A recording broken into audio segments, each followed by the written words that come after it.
Hello, hello, hello, hello, hello. Welcome to Married Life TV. This is Coach Chinda.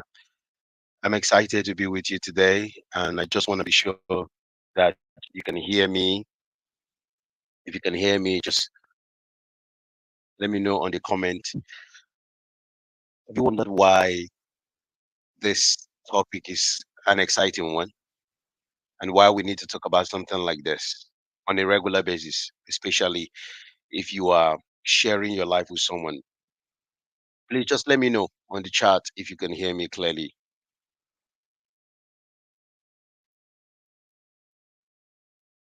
Okay, fantastic. Thank you, guys. Thank you, Victor, for joining. Right. Hello, Coach. Okay, can you hear me, Victor, and anyone online, those on Facebook? Quite a number of you there. Let me know. Yes. Oh, fantastic. I love that. I love that. Okay. Um, I just want to know as well. Are you hearing a sound? Do you hear a sound? 'Cause I've tried to take that off, but I don't know why this is happening. Just let me know if you're still hearing any sound.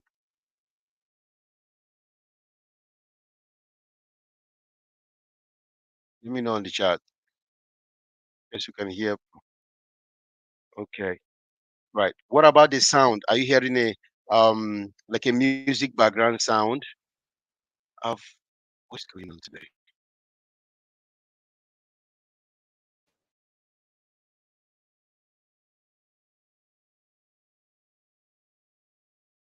Let me know if you're hearing any background sound. No, no funny sound. Hmm.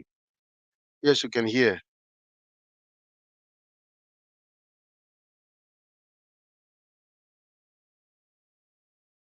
Okay, background sound. I don't know where this is coming from.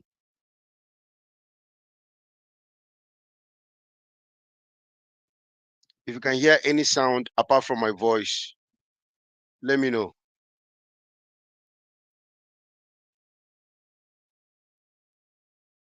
Yeah, if you can hear any sound apart from my voice, let me know. Because I can hear something and I don't know.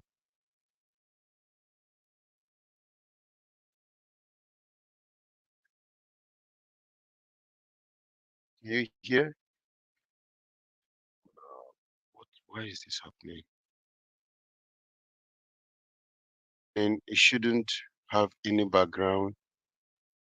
Um,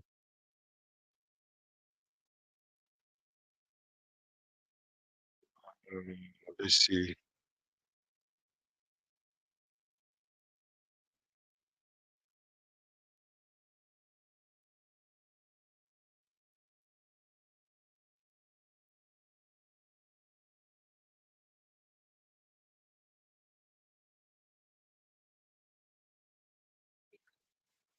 We can hear you clearly. I cannot hear any background sound. Okay, all right. Okay, that's fine. Thank you very much. I was wondering if I was hearing something in, but if you say you can't hear anything, then I think we might just crack on then. Let me check one more thing.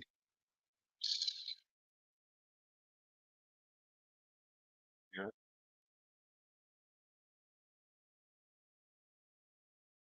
Okay. Right. I want to say a massive welcome to everyone that is joining me. Those of you on Facebook and on YouTube. This is an important class. It's an important web class, which I strongly believe that if you have your spouse there, they can join us and you can share this with your friend or with your family or somebody that you care about because it's quite an important topic that we want to address. And then we also need to look into our own lives and see how we can be better and try to make things better for every one of us in our marriage, in our relationship, because financial alignment is really, really important. And it's good that we are fully aware of that and we can take advantage of that as well to change the dynamics of how we want things to go in our marriage, in our relationship. And you know that when it comes for finances, it's one of those topics that most couples don't want to talk about. And it's one of the topics that also creates a lot of tension in the marriage, in the relationship. And most times when you hear couples talk about their finances, you can see the tension, you can see the sadness in their voice. Sometimes they scream, they shout, and sometimes they are perplexed, they are hopeless, they don't even know how to deal with the challenges around finances. And whether you believe it or not, we cannot stay without talking about our finances. We need to talk about the finances because the finances is our future. There is nothing we can do in our marriage and relationship without finances, without money, without wealth. So, is this topic is either we address it or we just allow the elephant in the room to continue to crush us, continue to make us sad and miserable, and also continue to be in that place of complete despair, despondent, and really, really confused. So, you need to make up your mind to talk about finances in your relationship.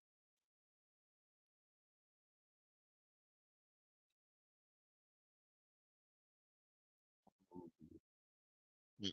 So it's really, really important that we address this. It's really, really important we talk about this so that we can be better positioned to deal with any unforeseen circumstances or challenges in our finances and also address any gaps in our alignment with our spouses so that we can build wealth, we can build sustainable financial stability, financial security in our marriage, in our relationships.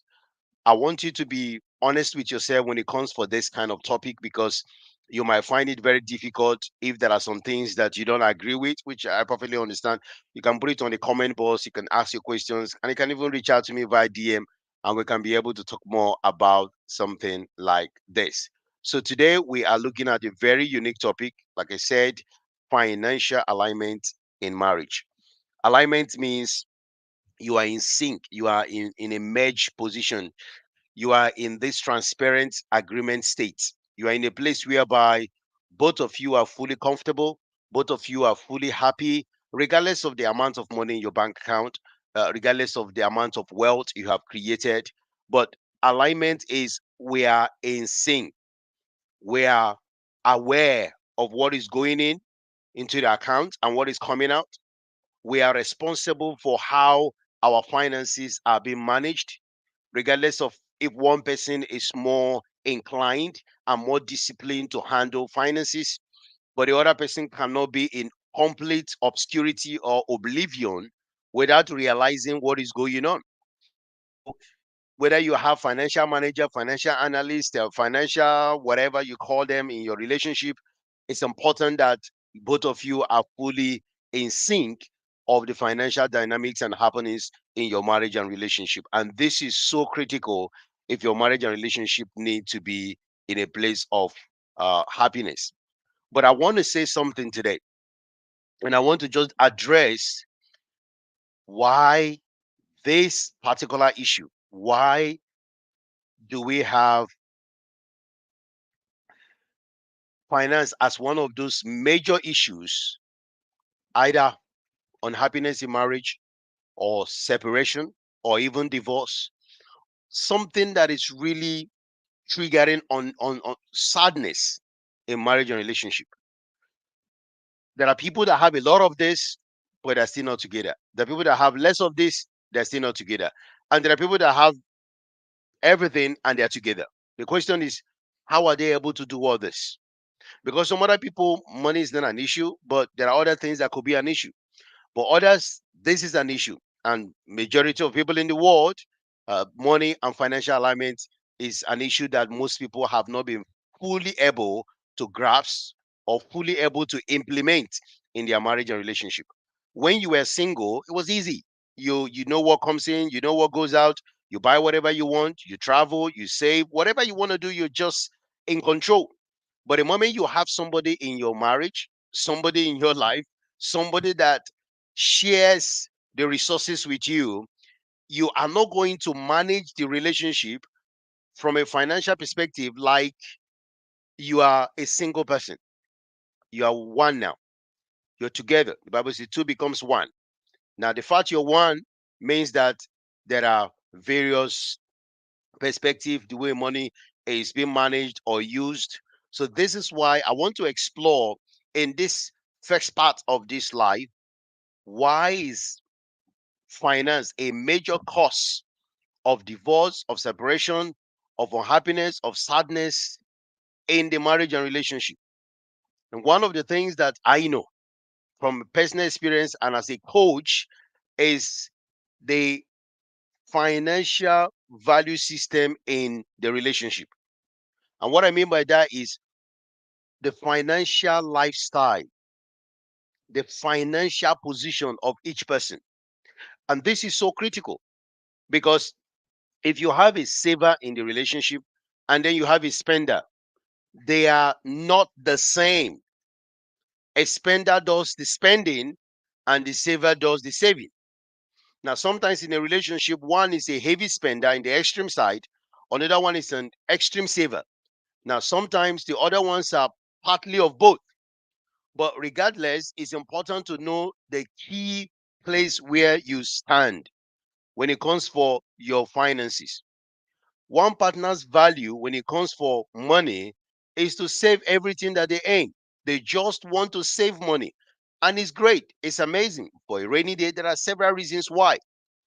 But sometimes they take you to the extreme that everything in the relationship, in the marriage is on hold, is paused because the other spouse want to save everything. So they save for the future, which is great, which is amazing. Why the other enjoy spending on maybe immediate pleasures or immediate things that they just want to have in their lives. If you have an example, a lady called Jane, maybe Jane wants to save a significant portion of the income, maybe for retirement or maybe to buy a bigger house or to do something. But John prefers to spend money. He want to go on vacation, okay? He wants to have a dinner out. He want to do a lot of things which will impact the finances. Now, this can create some serious tension as their financial habits will begin to clash, leading to a lot of arguments, sometimes a lot of dislike, resentment, bigger problems in the marriage and the relationship, simply because one person is on this side, the other person is on the other side. There is no financial alignment there. Or maybe one is the spender and he said, I'm the investor, I'm the one that does all the investment in the family. I'm the business guy, the business lady, and they just want to entirely spend all their money on just doing stuff out there because they want more money, they want to increase their revenue, their portfolio, and the other person is wondering, but we don't have any saving. That can also clash. So you need to identify what is your financial lifestyle? What is your financial value? Where do you stand? And every adult knows this. You can't say, I don't know if I'm a spender or not. I don't know if I'm a saver or not. Because you can see right from the dynamics on how you manage money in your home. Maybe this can be part of what you saw your mother did or you saw your father did in their marriage and in their home. You picked up saving from your mom and now you brought it in. Nobody's going to spend any money this and will save everything for retirement. So for 40 years you're just going to be so that you need to save everything.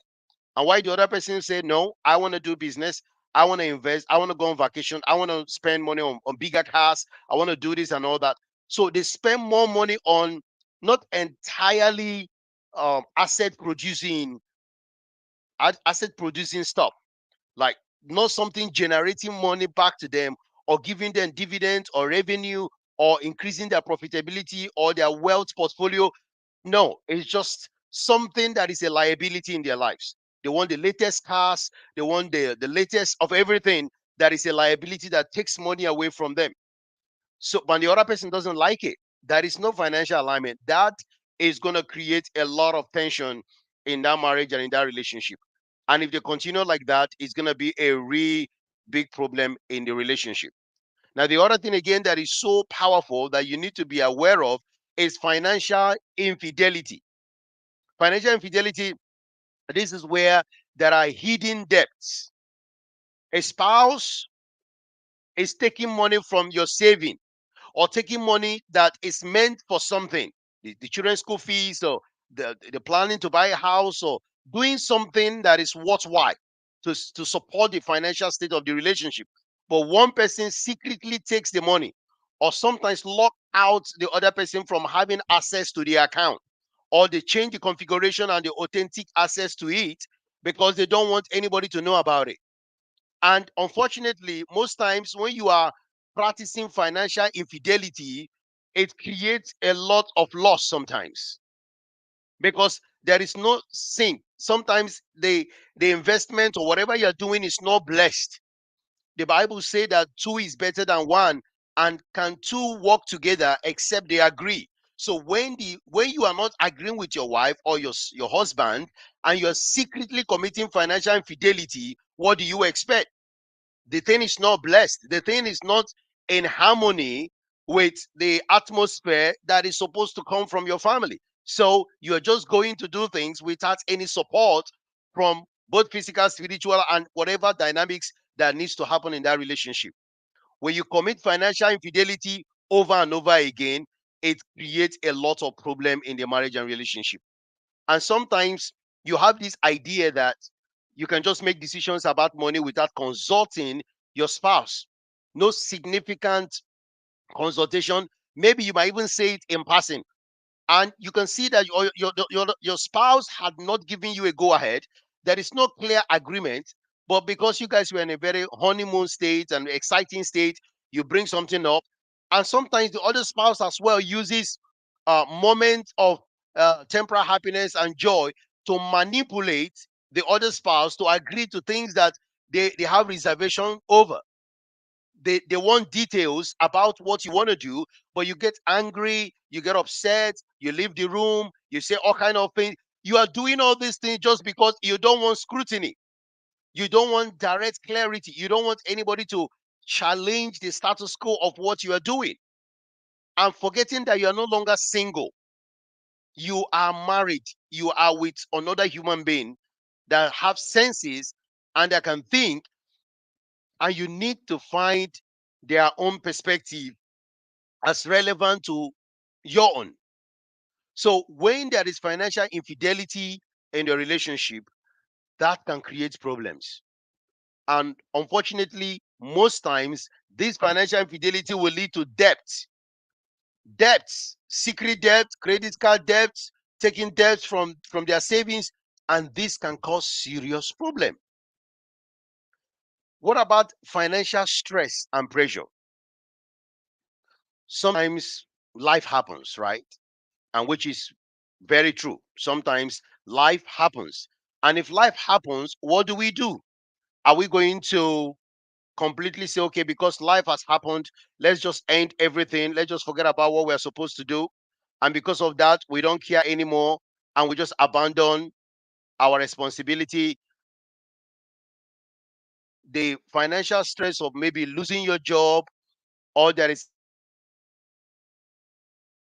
you see, when there is sudden changes in financial circumstances, if you are not in sync and in alignment prior to this time, it will create a lot of stress. And most times, when it creates stress, you will see the other spouse blaming the other spouse. It is your fault. You made us to be in this situation. It's because of you, it's because of that. And as a result of that, you realize that they are not able to fully even find a solution to what is going on there. And which is sad. And it's not a place to be at all. So when these things begin to happen, because the reduction in money in the family, there's lack of job or there's loss of job, the strain will lead to significant impact. Their household income will go down, their lifestyle also will be affected. And if you don't have clear communication and find a way to discuss this financial stress and pressure can create some serious arguments about money, and can create a lot of tensions. And even the marriage might be at risk because they have not been able to find alignment in this income reduction or job loss, or the impact to their lifestyle, the impact to their marriage or their family or their household dynamics because of this. This can create issues. We also know that we have lack of communication. You see, when you are having secret financial decisions without an input from your spouse, it can create serious problems. It can create serious impact. When you don't seek financial agreement with your significant other,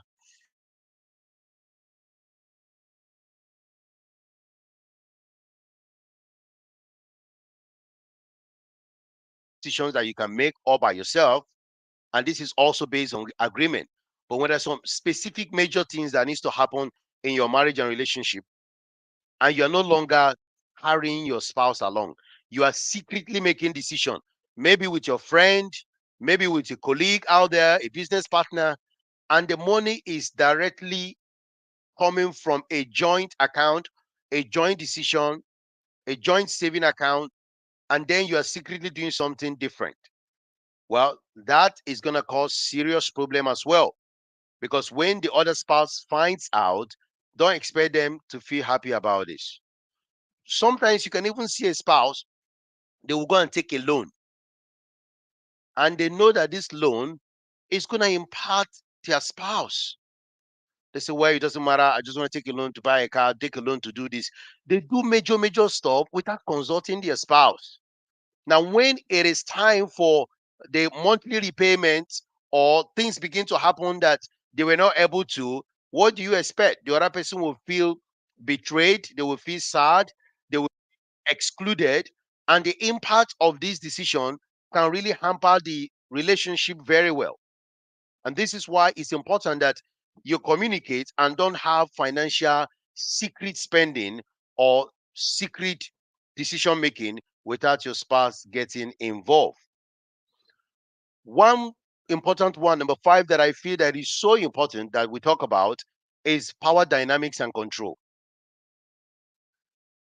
In every marriage, you will see that one person might be very good with money and the other person isn't. Now, what I say isn't doesn't mean that they are not adult, doesn't mean that they are not sensible. We're just trying to highlight that the other person's skill set, their strength is better in managing money. But if it is the other way around, where maybe the woman is better than the man or the man is better than the woman, you realize that one person that loves control, one person that loves to dominate, one person that loves to be in control of everything, if they are not suitable to manage the finances in the home, they can feel really sad that power is being taken away from them. They will feel that there is power imbalance. I don't know how they come about with all these things, but they start realizing that they cannot allow the other person that is better, that is have more strength, and they're able to manage the finances better. But because of their domineering, controlling, this power they want to have, they will not allow the person that is more efficient and very good in doing something like this to support the family and help their finances to work better. So when you don't have this ability to allow those that are good at what they do to do it, or you have this quest for power and control and domination, then it's going to create a lot of tension. It's going to create a lot of problem in marriages. These things I'm talking about, they are not just made up. They are things that are happening in relationship. Maybe while you are watching this, you might say, this one is we're having issue here, or we have some challenge here. Well, we're getting better. The idea about these things is just to highlight the difficulties that many couples have in their marriage and relationship. Why their finances discussion is a hot topic, and that can lead to a lot of unhappy moments whenever it is brought up. It's because of these underlining things that I'm saying that we have seen that is causing a lot of issues in the relationship. Another one is debt burden. So when there is overwhelming debt, significant debt can cause constant stress and conflict. They will fight, they will argue, they will be upset, they will be angry. Why? Because the other spouse is not acknowledging.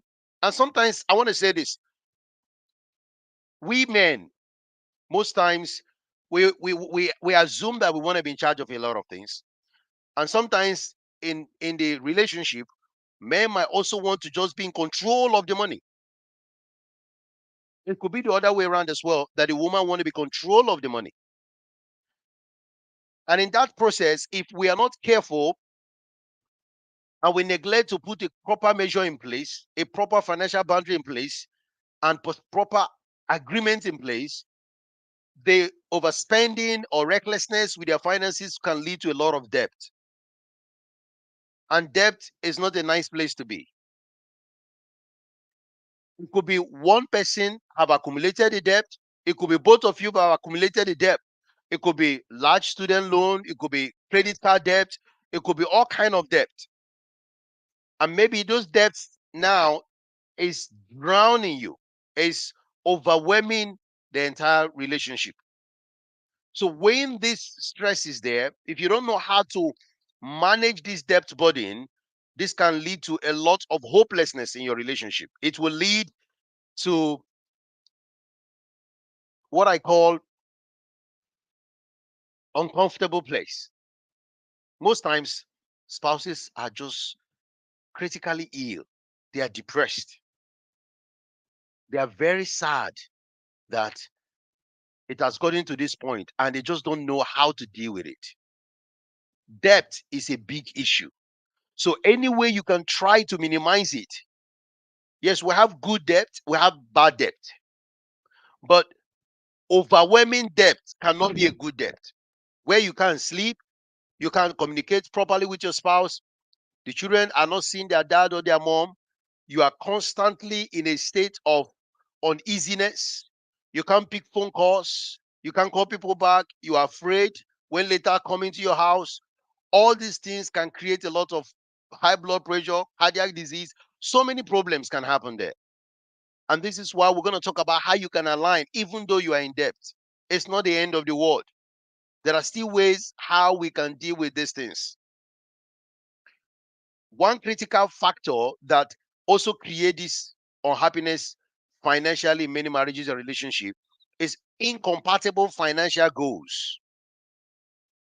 Financial goals are great, and that is why it's good to have shared financial goals. They are very, very important. They are really good in every marriage, in every relationship. But when the wife have a different financial goal and the husband have a different financial goal, you realize that it is not in sync, it's not in alignment. One person wants to do career to the end of life. The other person have some unique family priorities to deal with. So if they don't have this proper alignment, disagreement on financial priorities, their financial goals will definitely create tensions among them and will lead to a lot of problems.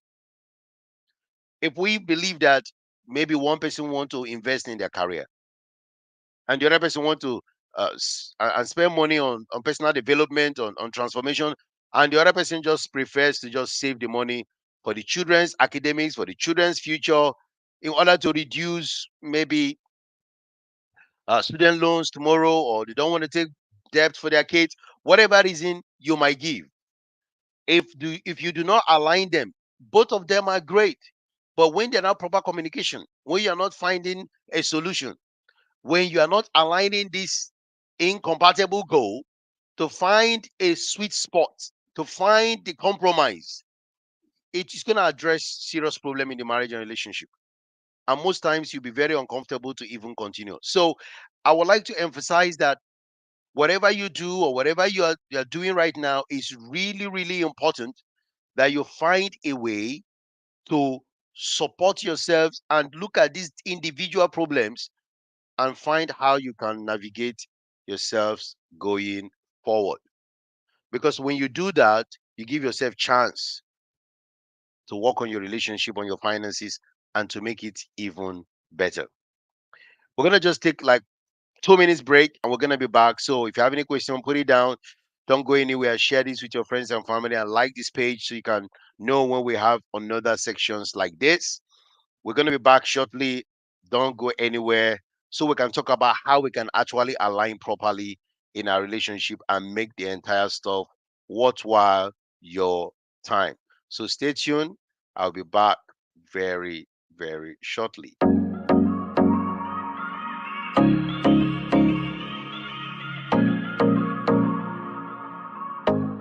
High Performing Man Conference. Wow. Hi everyone, I'm John, and I've just finished with the High Performance Men Conference. High Performing Man conference was amazing. What an extraordinary weekend this has been. It's been a very power-packed weekend from beginning to the end. I wasn't quite sure what to expect coming in, but I mean, you've blown all my expectations. And honestly, I'm lost for words. I'm blown away, but I'm also left really challenged and charged as well. When I came in this morning, my expectations were nowhere near what I actually came and experienced today. If you were in the room, I've just been hearing that they've not seen men that are vulnerable, that are authentic. And I think it's time for men to begin to help men more. I've met some very wonderful speakers, made some wonderful connections, but more importantly, I've been charged to become the man that I believe God is coming to be.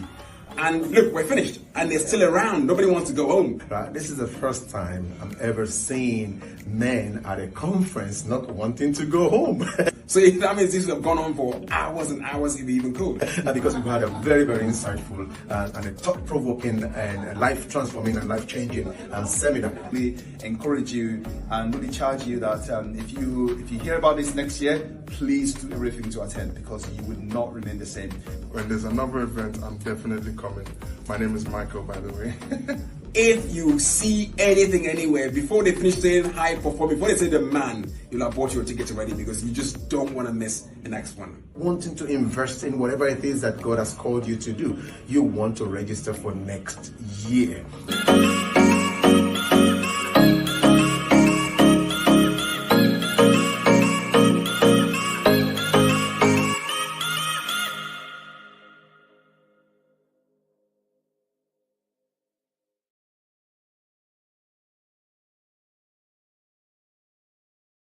Welcome back. Thank you so much. This is just to remind those that haven't registered for the High Performing Man conference, the Complete Man, coming up on the 12th. Now, it's on the 12th of October. You don't want to miss that. So if you're a husband and you haven't booked your ticket, tickets are going to go anytime. And when it's gone, it's gone. And wives, those that have brothers, you don't want them to miss this event. You want them to be part of this event. So this is why you need to connect them to this event. Go to the website www.limitlesslifepro.com and book your ticket. And I will see you on the 12th of October. It's going to be an awesome and amazing time together. So thank you so much for sticking with me. Now, in this second part, I want to talk about how do we not actually do this alignment? How do we not align financially with our spouse? How do we actually do it? Because if we've talked about why this is happening, and if you look at your own relationship and you realize that this thing is persistent, this is happening, then you have to do something different. Because I strongly believe that it's good to earn money, fantastic, it's good. Whichever way you do it, whether it's through your career, through your business, through inheritance, through um, shares, through whatever means that is legal, okay, or side hustle, they're great. And earning them is good because it increases your financial security. Fantastic, beautiful. Improve your lifestyle, great. And also give you some leeway to do proper investment. So this is why earning money is great, is fantastic, is lovely, but at the same time, it's not just about earning. It's also about keeping more money that you're earning, right? And there are ways to do that. And if you do it properly, if you're very frugal, you live below your means, you budget, these things are powerful ways to bring financial discipline and reduce debt. All these things are ways for you to begin to work on yourself to ensure that your marriage and relationship works. So if you want to feel happy, if you want to improve your financial life in your marriage and relationship, then there are things you need to do differently. So we just want to talk about what are those ways that we can have proper financial alignment in our marriage, in our relationship. It's really simple. Number one, communicate and set clear financial goal together. Communicate and set clear financial goal together. This is really important that you do not find it awkward or strange to communicate about your finances with your spouse. You need to have a regular weekly communication about your finances. It's just gonna uncover a lot of things and give you guys strong accountability to work on yourselves and work on your on your marriage and work on your finances. So when you schedule regular financial discussion, mostly on a weekly basis, where both of you can be on the same page, you're gonna be honest with each other. You're gonna talk about your debts, talk about your spending habits, your financial goals, the family strategy, the shared goals. You gotta talk about things like this. You can't shy away from it. And it's gonna be so sad if one person is always running away from discussing finances or using different tactics to prevent that from happening. That's not fair. That's not great. That's just gonna cause more problems. Okay. And because while you're doing that discussion, you're able to share goals. You're going to establish your short-term goals, your long-term goals, your financial planning. Is it retirement? Is it fund? Is it vacation? Is it home? Whatever it is, bring your own ideas. I bring my own ideas. We put them together. We work together. It helps you to prioritize what really matters in your marriage and relationship. Because when you talk about and set goals, everybody is in one place, everybody is deciding how they're going to move forward. So, very important thing if you want to have financial alignment is to communicate and have clear goal set for individual advancement and also family and couple advancement. Number two, budget and planning. You don't know how much many couples live without a budget. Or sometimes they have a budget, they call it individual budget. How will you have just individual budget? You have a joint budget, a family budget, because it's very good to see everything black and white.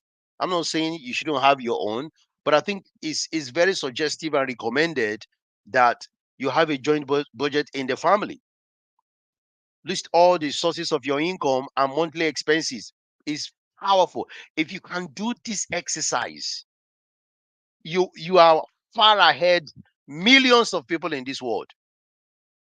If you can budget and plan, take a sheet of paper, take a book, take a board, just lock yourself or just find a comfortable place and list out all the sources of income in your marriage. Do you have a list of all the sources of income, whether it's £5, £10, $20, $100, $1 million? It doesn't matter depending on the currency you use. Now, do you know how much is your monthly expenses? You don't know how much. When I ask couples, what is your monthly budget? It's shocking. They don't know. Maybe it's £2,000 or it's $5,000 or it's whatever currency. Yeah, I don't know, but maybe on this range. At this time in your life as an adult, this is one of your number one practice. This is one of your greatest habits you must have in your marriage. If you don't have a budget, if you don't know your monthly expenses, not good. Not good. And when you see a spouse that is resisting scrutiny, resisting budgeting and planning, it's an evidence highlighter. It's showing you something. When the husband doesn't want to talk about it, the wife doesn't want to talk about it, they are always arguing and then they will leave it. Arguing and then we leave it. Somebody doesn't want to be transparent. Somebody doesn't want accountability. Somebody who doesn't want openness in their finances. You track your spending to identify areas where you can save money. Some things you need to cut off. Really important. Have that joint budget. Also, there are two kind of thing you must do when it comes for your account. At least that budgeting thing, number one. Number two is emergency fund. Emergency fund, whereby you save at least 3 to 6 months worth of living expenses in any, any financial state you guys might be. And this is accessible in case somebody loses their job or there's income reduction. Life happens. So it's good to have that backup 3 to 6 months. Just keep that there. You don't know how much safety net this thing can do for you. We do have unexpected budget, unexpected um, expenses that can show up. But because you're prepared, you know how to handle it. You don't want to be running around. You don't want to be stressed. You don't want to be so upset because you've not been able to put things together. So that emergency fund is very important. Budgeting is very important. And then one other key area I've talked about communication and goal setting, budgeting and planning. Let's talk about debt management.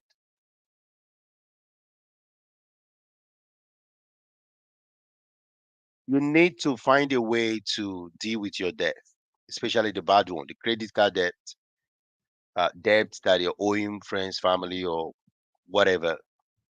You need to find a way to reduce your debt because it will reduce your interest rate, it will reduce stress and difficulties.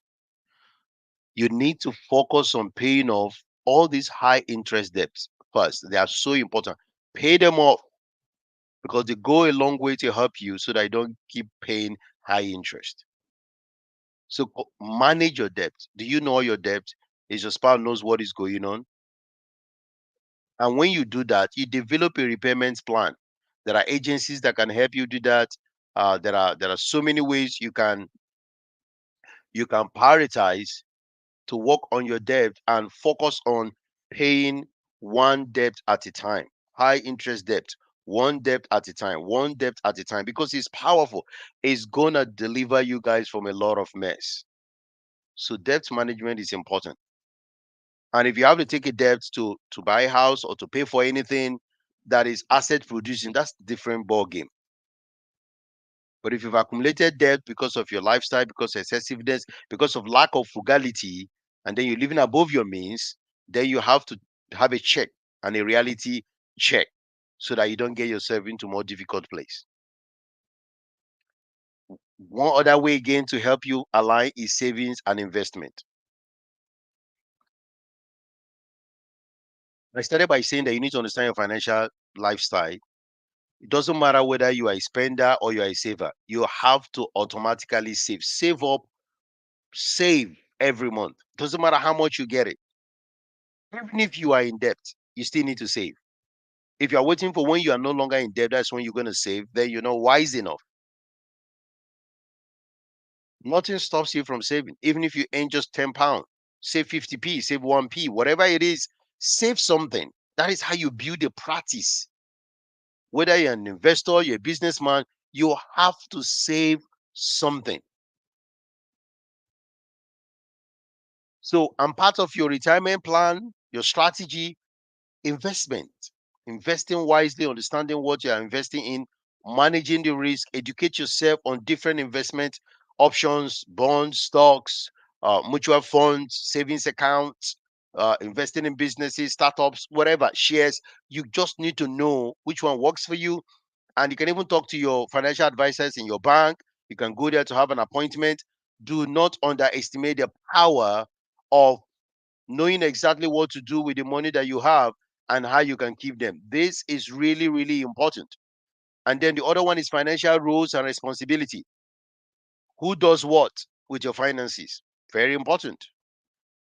Assign, decide who handle the daily financial task, such as paying the bills, managing the account, which of the partner is going to be aware of what is going on. Do I need password? Do I need details? Do I need to consult? And they have a regular check-in, whether you are in charge of it or not in charge of it. There should be a regular monthly or quarterly financial reviews and check-in to know, are we following the budget? Are we tracking things properly? Are we doing better than where we were before? See, these financial milestones should call for celebration if you're doing the right thing. And if you're not doing the right thing, what do? You find a way to start doing the right thing. Don't shy away, don't run away. It is powerful and practical that you have a regular financial check and open up. Even if you have messed up, even if something has gone wrong in your finances because of your unwise spending or financial infidelity, whatever it is better to come open and discuss it. You don't want to get into more debt, into more mess, into more overwhelming problems that can drain you and cause more problems to your health, to your family, and to the overall environment of happiness in your home. Come clean and then find a way to move things forward. Okay. And then another important one again that I believe that financial alignment is good is having insurance and legal document. Insurance cover We have all types of insurance cover. Insure a lot of things in your life, you know, insurance, life insurance, auto insurance, home insurance, whatever insurance, income protection insurance. There's all kind of insurance. Just find out which one is okay for you. In case you're not able to work, they will pay you certain time, sometimes 6 months, 1 year, you know, depending on what kind of life insurance you want to have. Is it temporal? Is it full? Is it universal? There are all types of insurances, and they are so powerful. Content insurance in your house. Just know what is good, what is relevant that you guys need to cover. Okay. And have legal documents like what I call will. Update your will regularly. Create a will. Some people think because I'm married and then my wife is my next of kin, automatically whatever happens to me, she's gonna get it. If you don't have a will, the law will decide, the state law will decide what happens to the assets. The moment you are 18 years old, you can have a will. Will doesn't mean that only when you have a house, that's when you should have a will. If you are saving money and there's £1 in your account, you can have a will. Do you understand? Very, very important. And also, when you have this conversation with your spouse, discuss. We're not saying that anybody's going to pass away. We love ourselves. We trust God's going to keep us for a long time. But what if you are called home before the time? You don't want them running around. You don't want them getting confused about what needs to happen. Don't over spiritualize something like this. Okay. Even Jesus Christ died. Right? Even Jesus, he died and he rose and he went. The best of us, in one way or the other, when our time comes, we're going to depart. So don't try to use different gimmicks and not to put things together. There are people that even have insurances, funeral insurance. When you hear that, somebody will say, why are you preparing for your funeral? We're not saying you're preparing for your funeral. We're also just like you insure your car, insure your house, insure anything. Just is the same thing. The day you pass away, then they trigger that funeral stuff. It could be 25,000 pounds, 100,000 pounds. They have everything they need to do to make sure that you are laid to rest peacefully. They don't need to, run around for money. You can do that. And there's nothing wrong with that.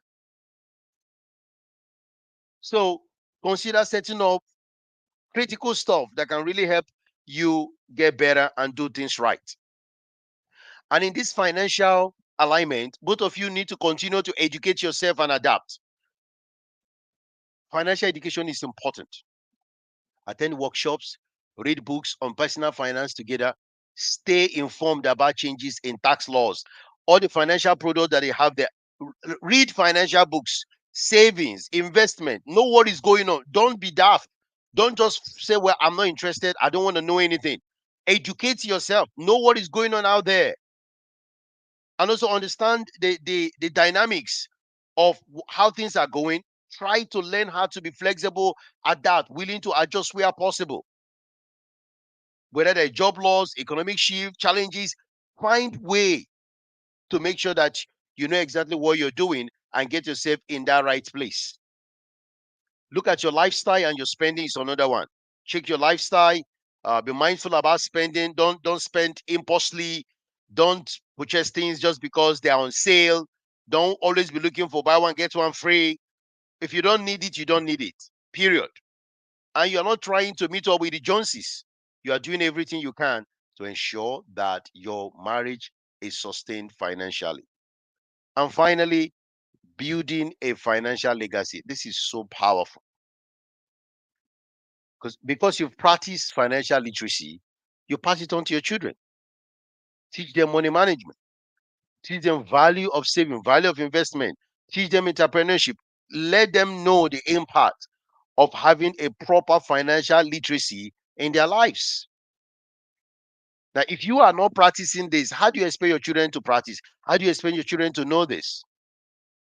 And part of your legacy as well, you can give to charity, you can impart, the gospel, you can give to church, you can do all sorts of things. Charitable contributions are powerful. They can impart lives. And also you can have reward in heaven because of what you're doing with the finances God has given to you. So you can see how important it is and how critical it is for we to manage our finances well. And I can tell you, financial alignment is important. Financial alignment is critical. Financial alignment is good. Learn this thing and you will know peace. You will understand stuff that can become very, very important. Because if you look after your finances will look after you. If you don't treat it properly, it will not look after you. And if you look at your finances now, you feel like there is need to change career. There is need to do something different. I don't think there's anything wrong for you to do something different. I used to be in the medical field, but I had to leave that to the IT field. And apart from the financial reward, I also wanted something that was fulfilling and exciting to do. So don't sit in a place whereby you know that you have better capacity, better opportunities, better strategies. Go and retrain, go and reskill yourself. Whatever it is that can help you to be more stable and to be better, don't hesitate. Go ahead and do it. It's going to impact your marriage, impact your relationship, and impact your finances as a whole. So while we have looked at this financial alignment in marriage, I want to encourage you. I want to ask that you know how important this is for your marriage. And if you have any challenges in any of these areas, you can have a professional support and a professional help, which can also help you. See, I've got this book here. See, this book here, right? This book here is called What Can I Do to Make My Marriage Work? And there is a section in this book that talks about finances and went really in depth. It's a very powerful Amazon best-selling book. You can get it on Amazon, whether the e-copy or the hard copy as well. That you consider doing things differently in your relationship, in your marriage, so that your relationship can be better and can soar. So if you have any question you want to ask me, please go ahead. But I want to say a massive thank you for all of you that have joined me today, and for those on Facebook and YouTube. God bless you. And I want to say that, you know, share this with your friends and family.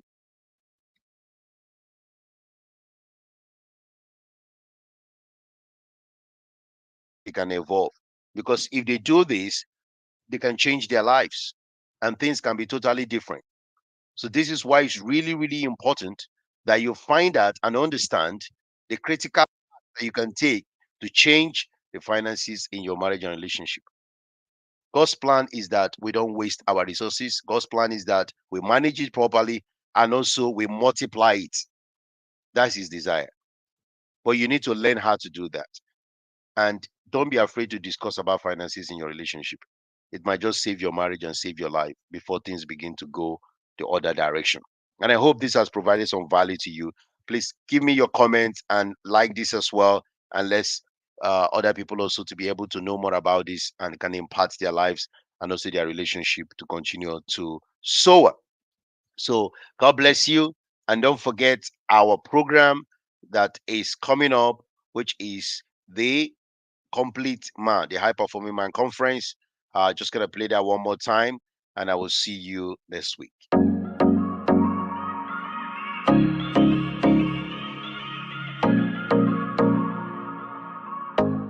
High Performing Man Conference. Wow. Hi everyone, I'm John, and I've just finished with the High Performance Men Conference. High Performing Man Conference was amazing. What an extraordinary weekend this has been. It's been a very power-packed weekend from beginning to the end. I wasn't quite sure what to expect coming in, but I mean, you've blown all my expectations. And honestly, I'm lost for words. I'm blown away, but I'm also left really, really challenged and charged as well. When I came in this morning, my expectations were nowhere near what I actually came and experienced today. If you were in the room, I've just been hearing that you've not seen men that are vulnerable, that are authentic. And I think it's time for men to begin to help men more. I've met some very, very wonderful speakers, made some wonderful connections, but more importantly, I've been charged to become the man that I believe God has called me to be. And look, we're finished. And they're still around. Nobody wants to go home. Right? This is the first time I'm ever seeing men at a conference not wanting to go home. So if that means this would have gone on for hours and hours if we even could. And because we've had a very, very insightful and a thought-provoking and life-transforming and life-changing seminar. We encourage you and really charge you that if you hear about this next year, please do everything to attend, because you would not remain the same. When there's another event, I'm definitely coming. My name is Michael, by the way. If you see anything anywhere, before they finish saying high performing, before they say the man, you'll have bought your ticket already, because you just don't want to miss the next one. Wanting to invest in whatever it is that God has called you to do, you want to register for next year.